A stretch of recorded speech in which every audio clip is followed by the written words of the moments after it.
여러분 오늘 어떤 날인지 아십니까? 오늘 발렌타인데이입니다.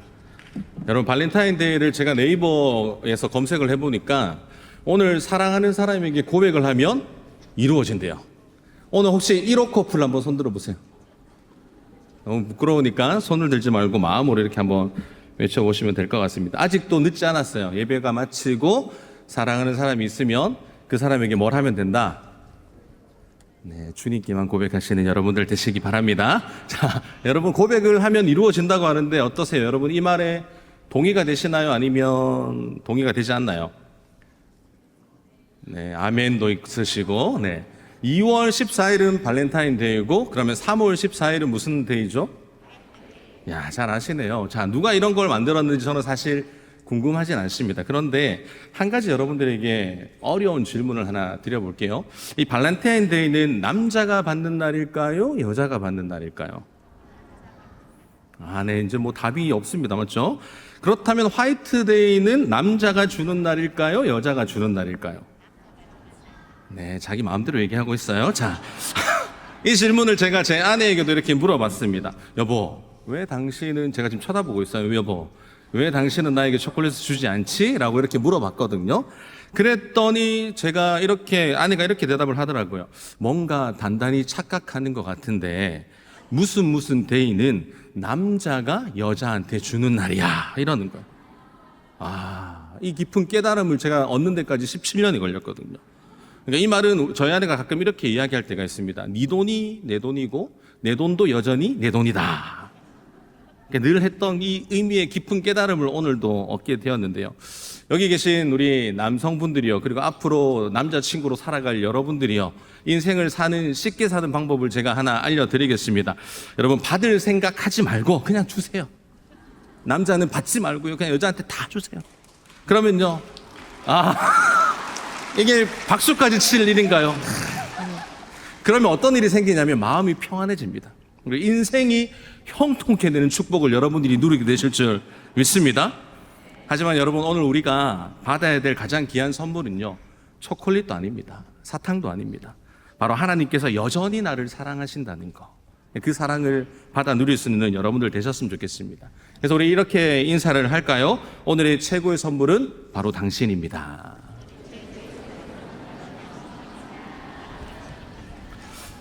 네, 여러분, 초콜릿보다 더 값진 선물, 그것이 바로 우리가 이 자리에 함께 있다라는 사실을 잊지 않는 여러분들 되셨으면 좋겠습니다.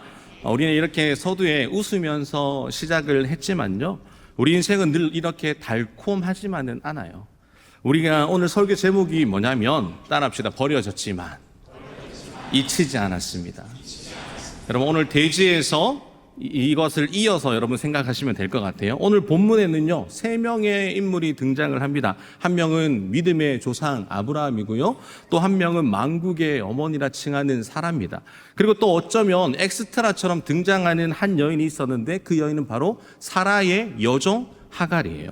오늘 이야기는 단순한 인물 소개로만 끝나지 않아요. 저는 이 두 여인, 오늘 중심이었던 사라와 이 하갈을 통해서 그들의 인생 가운데 겪은 비통의 삶과 어쩌면 외로운 사투 속에서 오늘을 살아가는 우리의 이야기를 한번 비춰보면서 말씀을 들어가 보겠습니다. 여러분 따라하실까요? 첫 번째, 기다림 속에도. 어떻게 하라고요? 기다림 속에도 버려졌지만 잊히지 않았다는 거예요. 어쩌면 오늘 이 자리에 여러분들, 이런 분들도 계실 겁니다. 하나님, 나도 외롭습니다. 하나님, 나도 답이 없습니다. 내 인생은 왜 이렇게 풀리지 않고 꼬여만 가는지. 그렇게 느끼는 분들에게 저는 오늘 이렇게 말하고 싶어요. 하나님이 답이 되는 밤이 될 줄 믿습니다. 아브라함의 아내 사라는 임신하지 못하는 여인이었어요. 그녀가 임신하지 못하는 이유는 단 하나죠. 하나님께서 뭘 닫으셨기 때문에? 태의 문을 닫으셨기 때문에. 그러니까 여러분이 이 당시 여자가 아이를 낳지 못한다라고 하는 것은 단순한 여러분 아픔이 아니에요. 존재의 가치를 부정당했습니다. 그러니까 사회의 시선 속에서 숨겨진 조용한 비난을 받아야 되는 그런 상황이었어요. 그리고 스스로를 향한 깊은 자책을 가지고 매일매일 그런 아픔 속에 살았습니다. 사라는 이 치명적인 아픔과 함께 살았어요. 처음에는요, 믿음으로 버텼습니다. 하나님이 약속하셨으니까 언젠가는 반드시 이루어질 것이라고 하는 그 믿음. 하지만 시간이 흘러도 아무런 일이 일어나지 않아요. 변화가 발생되지 않습니다. 여러분 몇 년을 기다렸을까요? 우리 3절 말씀 함께 읽습니다. 시작.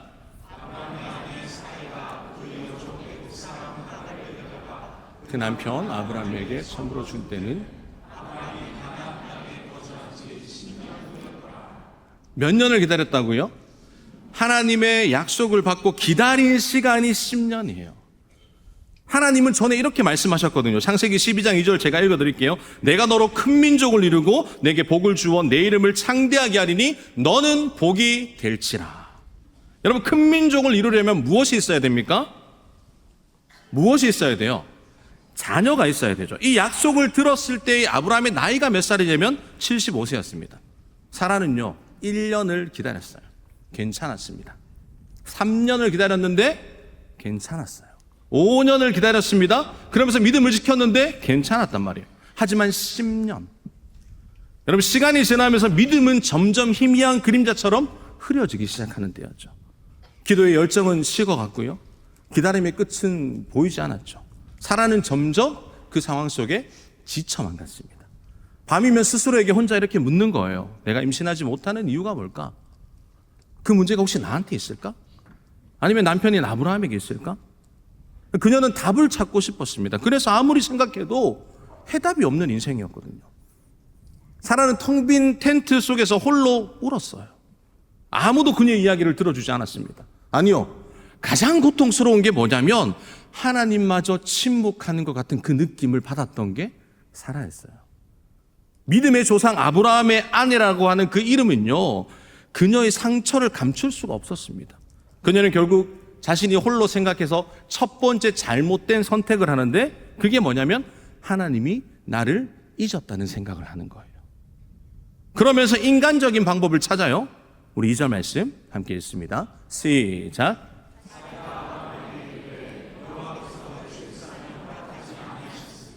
사라의 잘못이 뭐라고요? 단순히 믿음이 부족해서가 아닙니다. 사라는 여전히 하나님의 약속을 믿었던 존재예요. 하지만 문제가 뭐냐면 그 약속이 나를 위한 것이라고 믿지 않았던 거예요. 하나님의 약속인 걸 믿는데 그 약속이 나를 위한 것이라고 믿지 못했을 뿐입니다. 사랑하는 성도 여러분, 우리가 이따금씩 빠지는 함정이 바로 이거예요. 하나님이 다른 사람을 축복하셔도 나는 아닐 거야. 하나님이 다른 사람의 기도는 다 응답하시고 들어주셔도 내 기도는 들어주시지 않을 거야.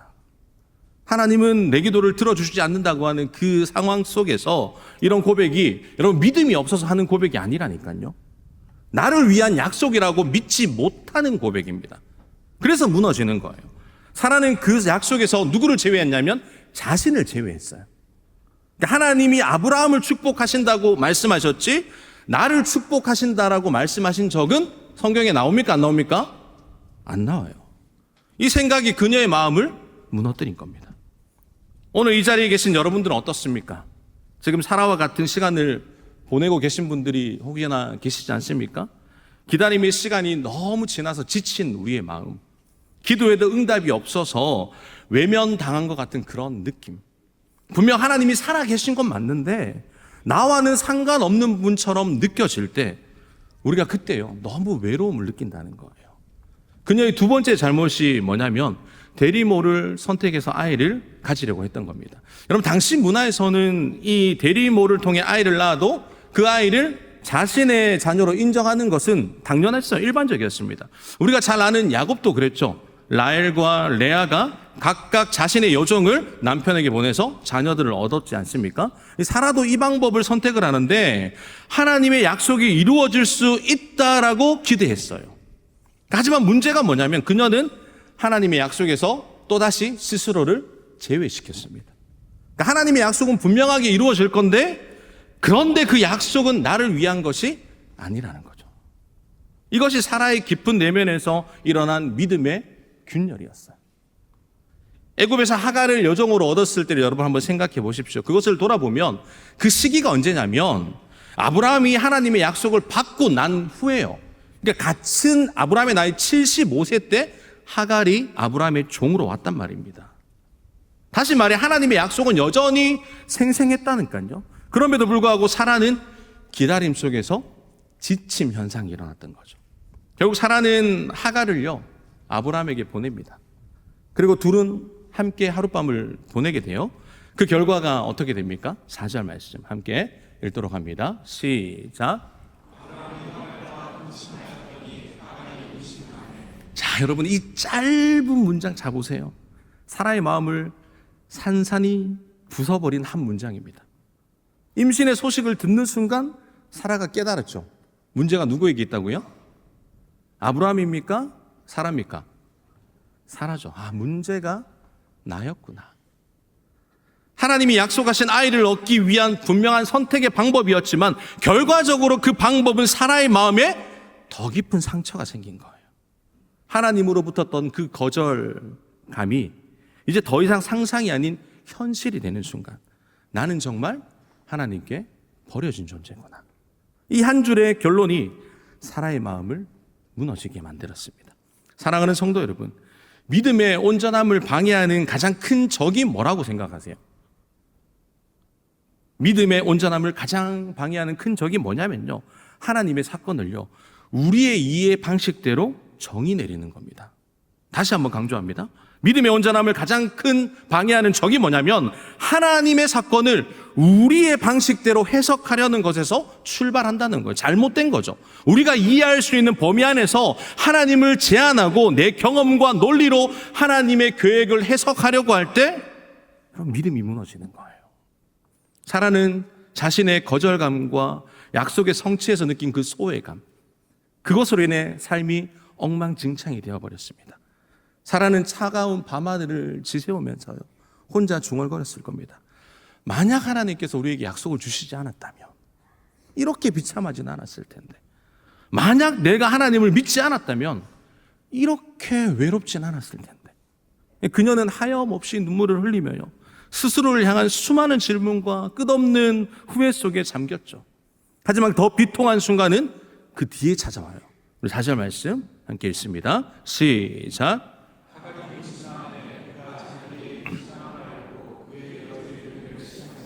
여러분 보세요. 안 그래도 비통한 상황인데 하갈의 태도는 사라의 마음에 비수를 꽂아버립니다. 하갈은 임신한 자신의 우월감을 앞세워서 사라를 뭐 했다고요? 깔보기 시작했어요. 그러니까 사라는 견딜 수가 없는 거예요. 왜 이렇게 상황은 점점 꼬여만 가는지, 왜 아무리 노력해도 더 나아지지 않고 나빠만 지는 건지, 답답함과 그 분노 그리고 절망이 그녀의 마음에 잠식해버렸다니까요. 사라는 이 문제를 해결하기 위해 치열하게 생각했지 않습니까? 머리로 계산하고 마음으로 고민하고 모든 방법을 다 동원했다니까요. 하지만 결국 자신의 노력으로 된 것은 아무것도 없었어요. 남은 것은 오직 하나, 나는 하나님께 버려진 존재야. 이런 결론밖에 없었습니다. 사랑하는 성도 여러분, 지금까지 제가 사라 이야기를 들려드렸습니다. 그렇다면 사라의 근본적인 문제가 뭘까요? 그녀의 근본적인 문제가. 이 질문을 던지기 전에 한 가지 더 여러분들에게 묻고 싶습니다. 여러분은 언제 거절감과 소외감을 느껴보셨습니까? 여러분, 기도해도 응답이 없었던, 그래서 마음이 무너졌던 그 순간 말이죠. 사랑하는 사람에게 외면당했던 그 순간, 누군가에게 말 한마디가 내 마음에 꽂혀서 마음이 찢어졌던 그날, 어쩌면 심지어 교회 안에서도요 나 홀로 외로웠던 그 수많은 기억들, 혹시 지금도 마음속에 남아있는 풀리지 않는 여러분 상처가 있지 않습니까? 저는 오늘 이 자리에 앉아있지만 여전히 해결되지 않는 문제들이 마음속에 무겁고 자리 잡고 여러분들에게 찾아와서 마음에 노크를 하며 나를 더욱더 소외감과 외로움 가운데 살게 만들고 있지는 않습니까? 사랑하는 성도 여러분, 사라의 이야기는요 단순히 과거의 이야기가 아니에요. 그녀의 거절감, 소외감, 자책감은 오늘 이 자리에 앉아있는 우리 모두의 이야기입니다. 기도에도 응답이 없고 누군가에게 인정받고 싶은 그 마음, 하나님의 약속이 나를 위한 것은 아닐까 두려웠던 그 순간들. 그러나 여러분 꼭 기억하시기 바랍니다. 하나님은 사라를 잊지 않으셨습니다. 그리고 하나님은 오늘 이 자리에 앉아 계신 저와 여러분들을 잊지 않으실 줄 믿습니다. 하나님은 오늘도 여전히 여러분들을 부르고 계세요. 지금 이 순간에도 하나님은 여러분들의 눈물을 기억하고 계시다는 겁니다. 우리의 기도의 응답이 지연될 때도 침묵 속에서도 아무런 변화가 일어나지 않아 정말 답답한 보일지라도, 세상의 모든 것이 나를 등지고 살아가는 것처럼 보인다 할지라도 그분은 우리의 상처를 외면하지 않으신다는 거예요. 우리의 고통을 모른 척하지 않습니다. 우리의 눈물조차 하나님의 병에 담겨 보관하시는 분이 저와 여러분들의 하나님이세요. 사랑하는 성도 여러분, 문제를 내가 들고 있으면요, 그건 내 문제입니다. 여러분들이 지금 당하고 있는 그 문제를 내가 들고 있으면 그건 내 문제예요. 하지만 그 문제를 하나님께 들고 나가는 순간 그때부터 누구 문제가 되는 거예요? 하나님 문제가 되는 거예요. 여기서 해답을 찾으셔야 돼요. 그런데 우리가 흔히 빠지는 믿음의 트릭이 있습니다. 기도하는데 왜 응답이 없는 걸까? 여러분, 왜 응답이 없다고 생각하세요? 여러분, 지금까지 기도하셨는데 왜 응답이 더딘 걸로 생각하십니까? 약간 지금 너무 집중을 해가지고 분위기를 좀 바꿔야 될 것 같아요. 그럼 제가 그래서 손수건을 하나 준비했습니다. 왜 그러냐면, 보세요. 여러분, 우리는 교회 올 때요, 탁탁 이렇게 털고 옵니다. 머리에 싸매고 옵니다. 가정 문제, 재정 문제, 건강 문제, 여러분 성적 문제, 여기 앉아 있는 여러분들 청춘의 시험 문제, 오만 또 어떤 문제 있어요? 우리 콰이어 어떤 문제 가지고 옵니까? 수많은 문제들 다 가지고 와요. 외로운 문제, 배고픈 문제 다 갖고 옵니다. 하나님 앞에 다 갖고 와서요, 이렇게 기도하는 거죠. 하나님, 이건 제 자녀 문제입니다. 해결해 주십시오. 하나님, 이건 재정 문제입니다. 해결해 주세요. 하나님, 이거는 남편과의 문제입니다. 해결해 주세요. 이렇게 다 털어요. 몇 시간 동안 눈물 흘리고 콧물 흘리고 하면서 풀고 뭔가 응답 받은 것 같아요. 그리고 이제 주님 앞에 다시 이 자리를 떠서 어떻게 하냐면 딱딱 털어요. 딱딱 털고 다시 가정 문제, 자녀 문제, 돈 문제 다시 들고 가면서 뭐라고 얘기하는 줄 아십니까? 하나님, 내일 또 올게요. 이럴 거면 기도하지 마시라니까요. 기도하러 와놓고 왜 문제를 다 내려놓고 다시 끝나면 들고 가냐고요. 그럼 기도는 뭐다? 문제를 내려놓고 다시 기도하지 않는 게 여러분 주님께 맡기는 겁니다. 우리 교회는요, 대신방을 해요. 제가 몇 교구를 섬기는지 아십니까? 할렐루야. 네, 저는 8교구를 섬깁니다. 8교구는요, 대구 전체를 감당해야 돼요. 전체를 감당해야 됩니다.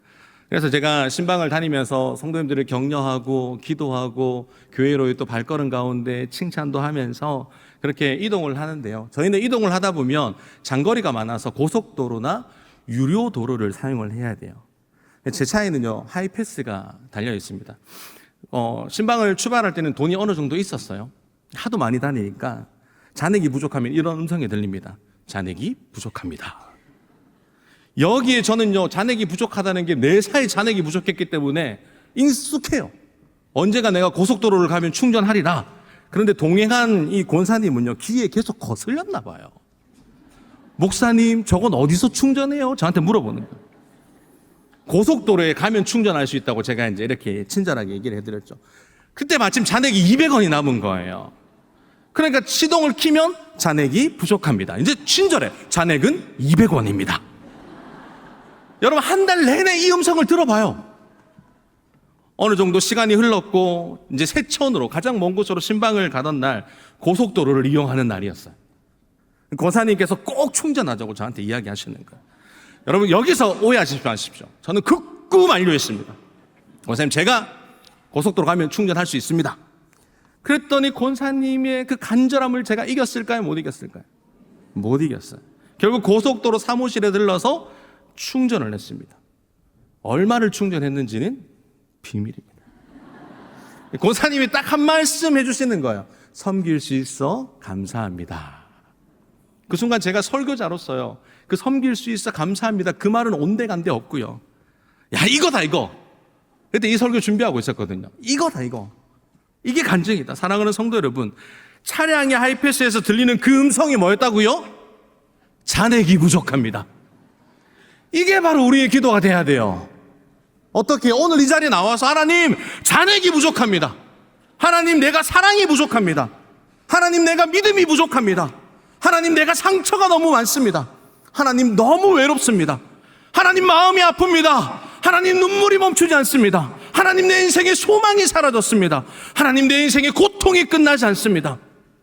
이렇게라도 하나님께 달려와서 외치는 순간 그것이 뭐가 된다고요? 뭐가 된다고요? 기도가 됩니다. 누군가 이렇게 물어볼 수 있어요. 목사님, 이런 외침이 어떻게 기도가 될 수 있습니까? 그 질문에 대한 답을 5절이 하고 있습니다. 함께 읽도록 합니다. 시작.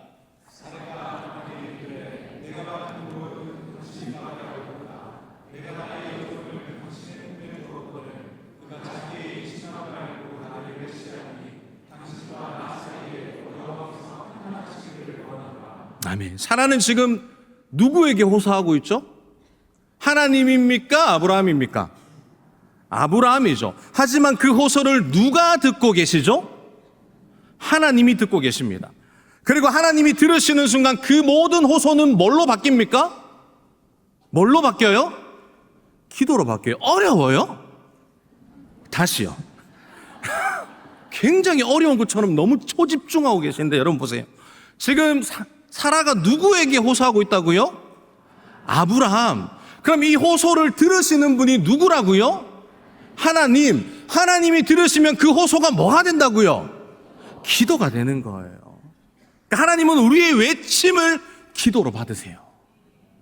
그리고 하나님은 그 기도에 응답하시는데 어떻게 응답하시는가? 창세기 21장 6절에 보면 놀랄 말씀이 있습니다. 함께 읽습니다. 시작. 하나님이 나를 웃게 하시니 듣는 자가 다 나와 함께 웃으리로다. 할렐루야. 사라는 버려진 것처럼 느꼈습니다. 그런데 잊히지 않았어요. 하나님이 침묵하시는 것처럼 느꼈습니다. 그런데 하나님이 듣고 계셨어요. 하나님은 사라의 눈물을 기억하시고 웃음으로 응답하셨습니다. 여러분들이 지금 기다림 속에 지쳐 기도하는 그 모든 내용들을 하나님 앞에 쏟아붓는 그 순간 하나님은 여러분 인생에 웃게 하실 줄 믿습니다. 오늘 웃으시는 밤이 될 줄 믿습니다. 저는 오늘요 하갈 때문에 사실 이 설교를 선택했습니다. 왜냐하면 하갈은요 이 사라와 다르게 아무런 선택도 아무런 약속도 받지 못한 그런 여인이었죠. 첫 번째 여인이었던 이 사라는 믿음의 가문이잖아요. 하나님의 약속 안에 있었지 않습니까? 근데 하갈은 다릅니다. 하갈은요 믿음의 가문도 아니에요. 그리고 이방 여인이었죠. 이름조차 불리지 않는 하나의 여종에 불과했습니다. 따라하실까요? 광야 속에도. 아마 이 자리에도 여러분들 상황 가운데 홀로 신앙하시는 분들이 계실 겁니다. 믿지 않는 가족을 위해 기도하시면서 외롭게 지금도 하루하루를 근근히 버티는 분들이 계실 거예요. 우리 가정은 하나님의 약속과 상관없는 사람은 아닐까? 우리 가정은 그냥 남들 뒤에 숨어 있는 그저 하나님 가운데 엑스트라에 불과한 우리 가정이 아닐까? 그런 존재가 아닐까? 여기 하갈처럼 이런 감정을 느끼는 분들이 아마 굉장히 많으실 것 같아요. 근데 그분들에게 하나님은 오늘 이렇게 말씀합니다. 나는 너를 잊지 않았단다. 오늘 우리는 하갈의 이야기를 통해 믿음의 가문이 아니어도 하나님께서 어떻게 이 한 사람에게 찾아오시는지 살펴보려고 합니다. 여러분 하갈의 이름의 뜻이 뭐냐면 도망자예요. 도망자. 그녀의 인생은 이름처럼 늘 도망자의 삶을 살았습니다. 여러분 고대 문서인 야살의 책이라는 게 있거든요. 하갈은 그 책에 보면 하갈은 애굽 왕의 딸이었다. 그러니까 공주였다. 그럴 가능성이 있다라고 이렇게 이야기를 합니다.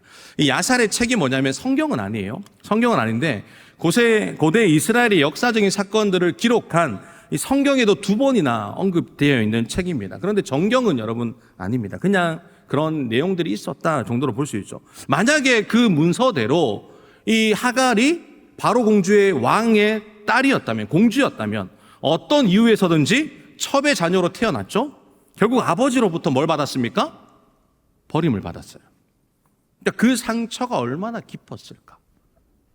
자신이 불필요한 존재라고 인식해서 그녀의 마음속에 깊게 자리 잡았습니다. 나는 버려진 사람이야. 그리고 시간이 흘러 아브라함의 여종이 되었죠. 희망이 사라진 삶을 살다가 하갈에게 한 줄기 기회가 찾아와요. 바로 아브라함이 첩이 될 수 있는 기회가 옵니다. 여러분, 아브라함과 하룻밤을 보내면서 어쩌면 그녀의 인생에 처음으로 인정받았다라고 하는 그런 생각이 들 그런 순간이죠. 하지만 그것도 잠시였어요. 우리 6절 말씀 함께 읽도록 합니다. 시작.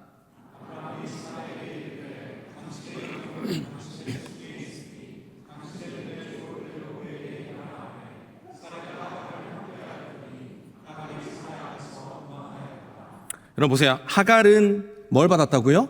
학대를 받았어요.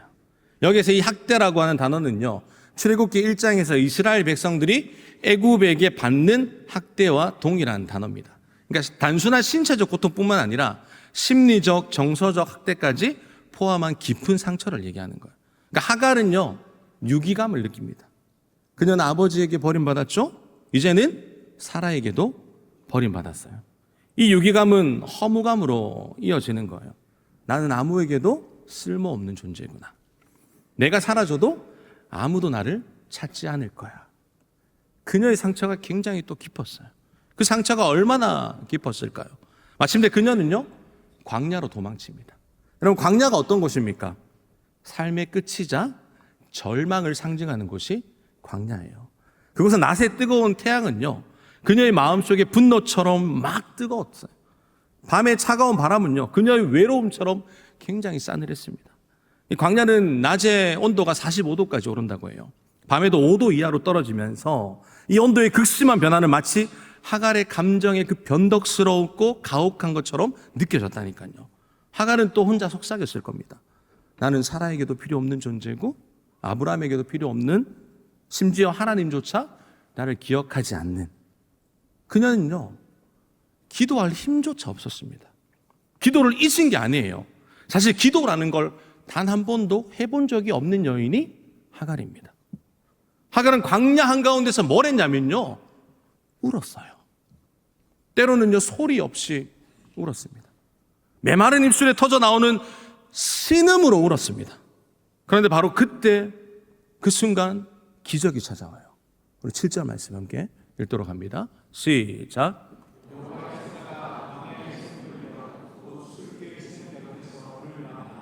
여러분, 하나님이 그녀를 어떻게 해요? 찾아오셨어요. 여기서 우리가 주목할 점이 뭐냐면, 하갈은요, 하나님을 찾지 않았다니까요. 하나님을 불러본 적이 단 한 번도 없었다니까요.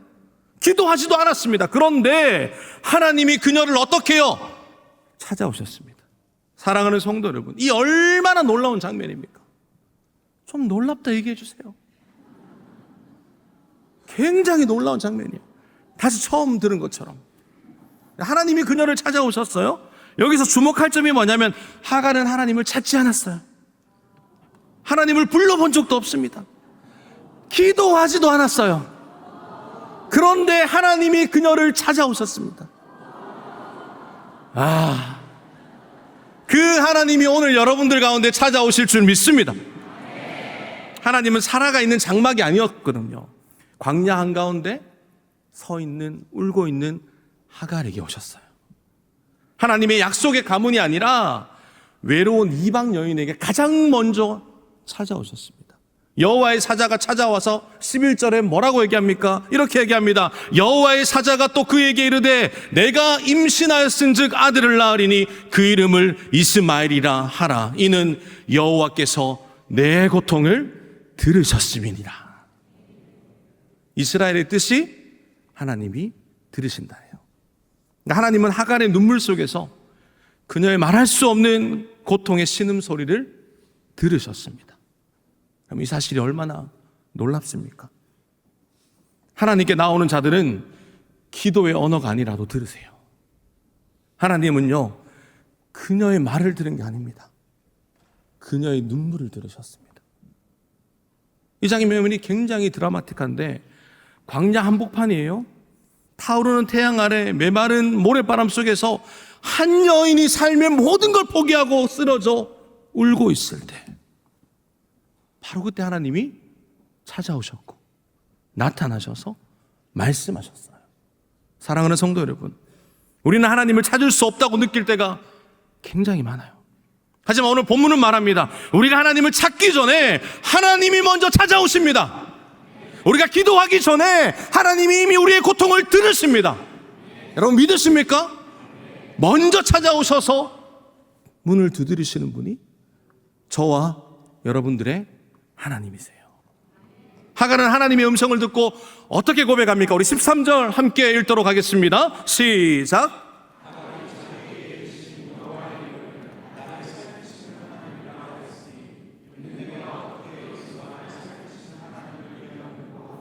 아멘. 여러분 제가 굉장히 어려운 퀴즈 하나 내도록 하겠습니다. 성경에서요 처음으로 하나님의 이름을 정의한 사람은 누굴까요? 보기가 있습니다. 여러분들이 대답할지 못할 것 같아서 제가 이렇게 객관식으로 준비를 했습니다. 힌트 나갑니다. 1번 믿음의 조상 아브라함, 2번 약속의 어머니 사라, 3번 외롭고 버림받은 여인 하갈. 정답은요? 야, 어쩜 그리 똑똑하십니까? 말하지 않아도 다 아는 여러분들의 센스, 타이밍. 여러분 보세요. 성경에서 최초예요. 하나님이 어떤 분이신지 정의를 내는 사람이. 근데 그 최초의 여인이 어떤 여인이었다고요? 이방 여인. 하나님을 모르는 사람. 그런데 하나님을 뭐라고 정의 내립니까? 엘로이. 나를 살피시는 하나님. 사랑하는 성도 여러분, 이 고백은요 단순한 고백이 아닙니다. 광야에서 죽어가던 이 한 여인이 처음으로 자신의 존재를 인정받는 순간 터져 나오는 고백이에요. 아무도 나를 찾지 않았던 그곳에서 나를 살피시는 하나님을 만난 겁니다.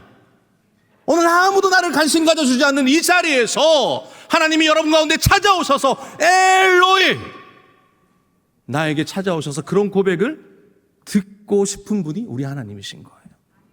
하나님은 하갈의 고통을 여러분 외면하지 않으셨어요. 하나님은 하갈의 눈물을 기억하셨습니다. 그렇다면 여러분은 어떠세요? 혹시 지금 인생의 광야 가운데 계십니까? 기도에도 응답이 없고 사람들에게 버림받는 느낌이 들고 하나님조차 나를 잊은 것 같은 그 순간의 경험을 하고 계신 분들, 그런 분들이 계시다면 여러분 반드시 기억하셔야 됩니다. 광야는 끝이 아니에요. 광야는 하나님이 여러분을 기다리는 자리입니다. 하나님은 광야 끝자락에 서 있는 우리에게 말씀하세요. 뭐라고요? 나는 너를 잊지 않았다. 나는 너의 눈물을 기억한다. 지금 여러분 마음 깊은 속에 어떤 외침이 있습니까? 그 외침 하나님이 듣고 계세요. 사랑하는 성도 여러분, 오늘 기도하러 나왔는데 기도가 되지 않는다면요 그냥 우세요. 그냥 우십시오. 말이 나오지 않아도 괜찮습니다. 눈물로써 기도를 하는 거예요. 저도 이 원고를 치는데 내 인생이 너무 고달픈 거예요. 왜 나는 남들은 다 잘 되는 것 같은데 나는 왜 시계는 거꾸로 가는 걸까? 외로움이 찾아오더라고요. 원고를 치는데 혼자 설교하면서 울었어요. 눈물이 펑펑 나더라고요. 근데 그때마다 누가 찾아오는지 아십니까? 동료 목사님들이 계속 찾아와요. 또 눈물을 보여줄 수 없지 않습니까? 와서 뭐 깊은 대화도 아니에요. 그냥 쥐 말만 하고 가요. 그러면서 하나님 제게 말씀하시는 거예요. 눈물을 닦고 그냥 원고나 써라. 제가 삶의 이런 부분들을 희화해서 여러분들에게 얘기하지만 여러분 그냥 우세요. 뭐 다른 말 할 게 있습니까? 하나님 앞에 나와서. 하나님 너무 아픕니다. 하나님 너무 슬픕니다. 너무 버림받은 것 같아서, 우리 자녀가 안 돌아오는 것 같아서, 하나님 내 성적은 오르지 않는 것 같아서, 고백만 하면 차 있는 것 같아서, 그냥 하나님 앞에 울 수 있는 여러분들 되시기를 간절히 소망합니다.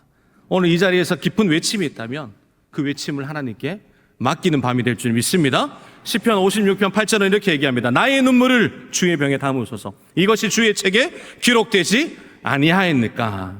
할렐루야. 하나님이 기억하신다는 거예요. 우리 하나님은 우리의 말보다 우리의 눈물을 먼저 받으시는 분입니다.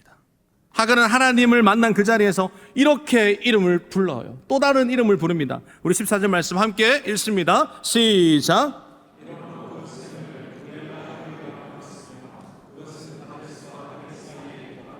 아멘. 여러분 뭐라고 불렀다고요? 부엘라 헤로이. 살아계셔서 나를 살피시는 분의 샘물이란 뜻이에요. 오늘 이 자리가 바로 여러분들 부엘라 헤로이가 될 줄 믿습니다. 여러분 삶의 자리에서 지친 여러분, 가정에서 외로운 길을 홀로 고군분투하며 살아가는 여러분, 지금 온라인에서도 또 병원 침상에 누워서 이 자리를 갈망하나 오지 못해서 온라인에 머물고 계신 여러분, 그 모든 사람들에게 하나님이 어떻게 말씀하십니까?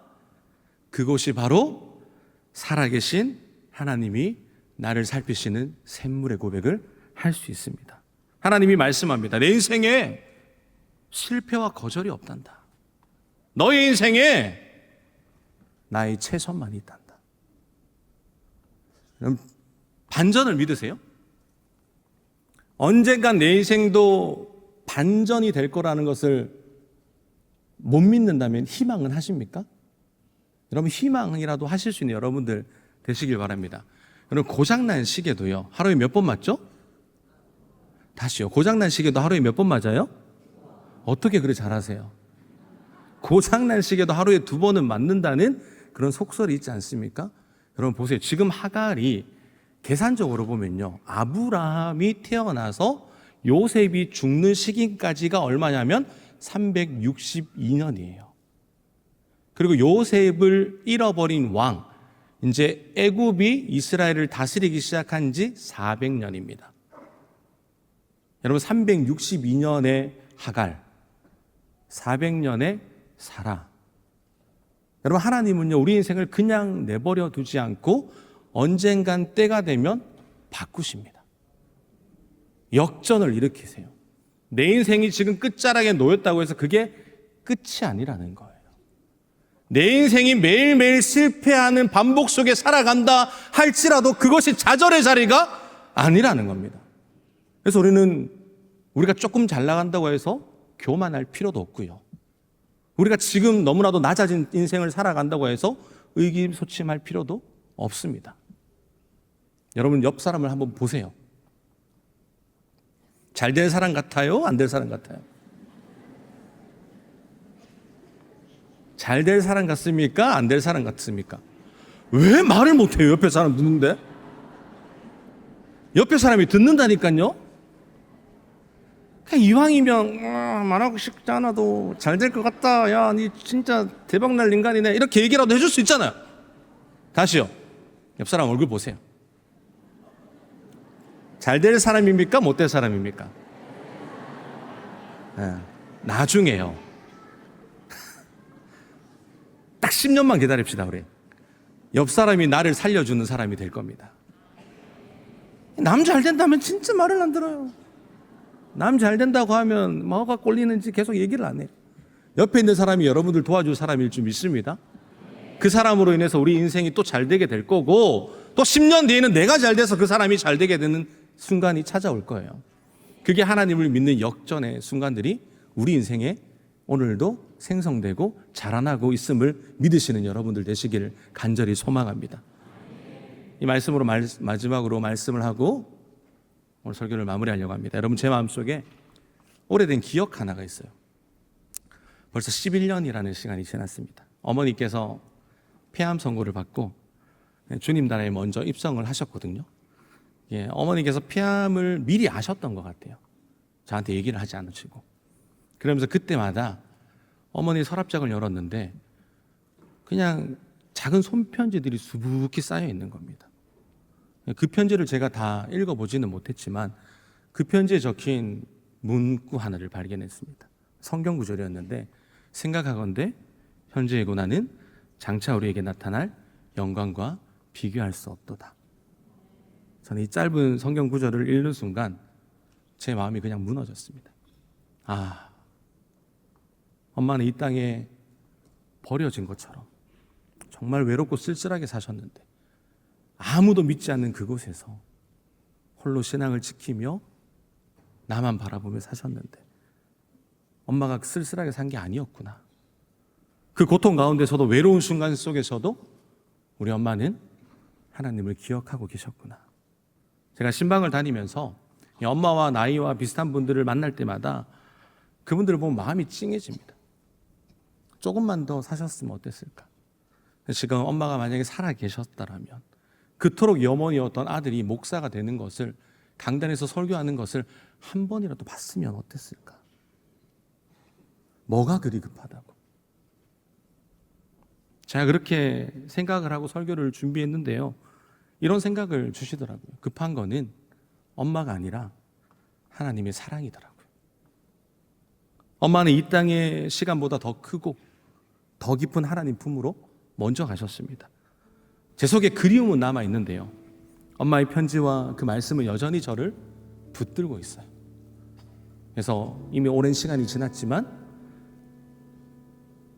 생각하건대 현재의 고난은 장차 우리에게 나타날 영광과 비교할 수 없도다. 마치 저도요, 왜 이 설교를 준비했냐면 너무 버려진 것 같은 거예요.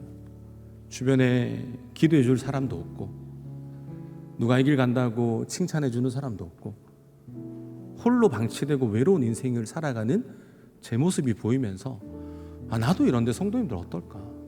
얼마나 외로우실까? 기도해도 응답이 없고, 문을 두드려도 침묵하시고, 나 혼자 고군분투하며 신앙을 지키고 있는데 아무런 변화가 없는 그런 분들, 마치 버려진 것 같았는데, 하나님께조차 잊혀진 것 같았는데, 여러분 기억하십시오. 하나님은 언제나 우리를 살피고 계셨습니다. 오늘 이 말씀처럼요, 우리 인생은 광야에서도 여전히 엘로이, 우리를 살피시는 하나님이 계실 줄 믿습니다.